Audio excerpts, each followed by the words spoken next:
Hello everyone, कैसे हैं आप। लेट टेक वन में आपका स्वागत है। इसमें की बड़ी अपडेट है। हरियाणा में सीईटी के लिए फिलहाल वन टाइम रजिस्ट्रेशन शुरू होने के संकेत नहीं, लेकिन सीईटी में अभी संशोधन नहीं हुआ है। जैसे ही संशोधन होता है तो आपको नए सीईटी के लिए इंतजार आपका खत्म हो जाएगा। पूरी क्या न्यूज़ है, चलिए जान लीजिए। हरियाणा सरकार ने ग्रुप सी और डी के पदों के होने वाली सीईटी फिलहाल वन टाइम रजिस्ट्रेशन शुरू होने के कोई संकेत नहीं है। हरियाणा के मुख्य सचिवालय की तरफ से कोई मूवमेंट नहीं है। वन टाइम रजिस्ट्रेशन शुरू किया जाएगा। अभी तक तो सीईटी में संशोधन भी नहीं हुआ। लाखों युवा सीईटी के संशोधन का इंतजार कर रहे हैं। प्रदेश सरकार हर साल सीईटी लेने की घोषणा कर रखी है। सीईटी में प्रावधान किया गया है कि मगर अभी तक ग्रुप सी और डी का एक बार सीईटी टेस्ट हो सका। 3 वर्षों में लाखों युवा योग्य हो गए हैं, सीईटी होने का इंतजार कर रहे हैं। अभी तक सीईटी पॉलिसी के अनुसार 4 गुना उम्मीदवारों को शॉर्ट लिस्टिंग करने का प्रावधान है, जिससे एक उम्मीदवार कई पदों के लिए शॉर्ट लिस्टिंग होता रहता था और वास्तविकता में 4 गुना की बजाय कई पदों के लिए तो सिर्फ 1.5 गुना तक ही शॉर्ट लिस्टिंग हो पाते थे। इसलिए युवाओं की मांग है कि सीईटी क्वालिफाई होना चाहिए, यानी जो सीईटी पास हैं उन सभी को योग्यता के अनुसार पदों के न्यूनतम में टेस्ट में बैठने का अधिकार होना चाहिए। यह युवा दैनिक सवेरा के जरिए लगातार मांग कर रहे हैं। सीईटी 3 साल की वैधता की बजाय लाइफ टाइम वैधता होनी चाहिए। पहले एचटेट की वैधता भी 7 साल थी, मगर आखिर इसमें संशोधन करना पड़ा और सीईटी स्कोर बढ़ाने के लिए उम्मीदवारों को दूसरे सीईटी में बैठने का अधिकार होना चाहिए। अगर स्कोर में सुधार हो जाए तो वहीं स्कोर माना जाना चाहिए। तकनीकी पदों के लिए अलग से सीईटी होना आवश्यक है। सीईटी लागू करने में क्या दिक्कतें आ रही हैं। अभी तक सीईटी हुआ उसमें 4 गुना शॉर्ट लिस्टिंग का प्रावधान था।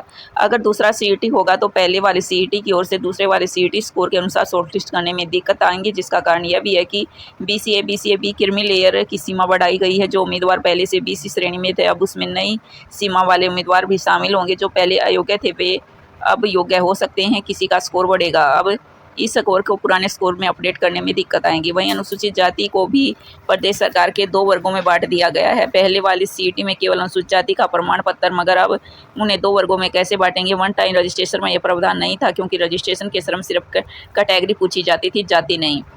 वहीं 4 गुना में 10 गुना या 12 गुना इससे ज़्यादा शॉर्ट लिस्टिंग करने के तरीके का संशय है। क्या शॉर्ट लिस्टिंग ग्रुप में कुल पदों की संख्या के अनुसार किया जाना चाहिए, कैटेगरी के अनुसार पद के अनुसार किया जाना चाहिए। अभी तक एचएससी ने कैटेगरी व पद के अनुसार शॉर्ट लिस्टिंग किए थे, मगर इसमें एक ही उम्मीदवार कई पदों के लिए रिपीट हुए हैं। वहीं आरक्षण शॉर्ट लिस्टिंग के समय दिया गया था, आखिर चयन के समय दिया जाना था। इस बार तो आयोग ने शॉर्ट लिस्टिंग के समय ही आरक्षण दे दिया, मगर हाईकोर्ट ने एचपीएससी केस में एक बैच में इसे गलत बताया। इसलिए सीईटी संशोधन करते समय इसका ध्यान रखना पड़ेगा। वहीं सीईटी क्वालिफाई होना चाहिए, अन्यथा उम्मीदवार रिपीट होते रहेंगे। अभी तक एचपीएससी व एचएससी के बचे हुए पेपर भी लेने हैं। पंजाब हरियाणा हाईकोर्ट ने 31 मई 2024 को फैसला सुनाते हुए कहा था कि 6 महीने में भर्तियां पूरी की जाएं। अभी तक ग्रुप सी के पदों के लिए कई ग्रुपों के पेपर बकाया हैं। इन ग्रुपों के उम्मीदवार दैनिक सवेरा से लगातार आग्रह कर रहे हैं कि उनके ग्रुपों के पेपर जल्द कराए जाएं। अभी तक एचएससी ने कोई फैसला नहीं किया है। हो सकता है 2 सप्ताह के भीतर इन पर फैसला हो जाए। आगामी 30 नवंबर से पहले पेपर हो जाए। और ग्रुप डी के उम्मीदवार मांग कर रहे हैं, जो भी चयनित युवा हैं ग्रुप डी को छोड़कर ग्रुप सी के पदों की ज्वाइनिंग कर चुके हैं, उन्हें जाने के बाद रिक्त पदों के लिए ग्रुप डी की सूची जारी की जाए। वहीं क्लर्कों की लगातार मांग की जा रही है कि विभागों में दोबारा सही बंटवारा हो, पोर्टल पर भी ऑप्शन मांगे जाएं। एचएससी क्लर्क में लगभग 6000 पदों के लिए चयन सूची जारी की दी थी।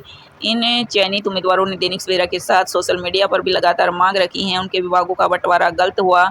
एचएससी ने कोई विकल्प नहीं मांगा, जबकि आयोग ने पूर्व क्लर्क के पदों के द्वारा विभाग आवंटित कर पहले पोर्टल में विकल्प मांगता था। मेरिट के अनुसार विभागों का बंटवारा होता था, मगर इस बार आयोग ने ऐसा नहीं किया। उन्होंने कहा कि मेरिट के में ज़्यादा अंक वालों को प्रेफरेंस के अनुसार आयोग मिलने चाहिए। उन्होंने मुख्यमंत्री नायब सिंह सैनी से आग्रह किया कि क्लर्कों को नए सिरे से विभागों का आवंटन किया जाए और पोर्टल खोलकर विकल्प भरे जाएं। अभी तक की यही छोटी सी अपडेट थी एचएससी की तरफ से। चलिए मिलते हैं नेक्स्ट वीडियो में। इसी तरह जो वो जॉब से जुड़ी जानकारी प्राप्त करना चाहते हैं तो आप हमारे यूट्यूब चैनल को सब्सक्राइब और लाइक करें। मिलते हैं नेक्स्ट वीडियो में किसी नई अपडेट के साथ।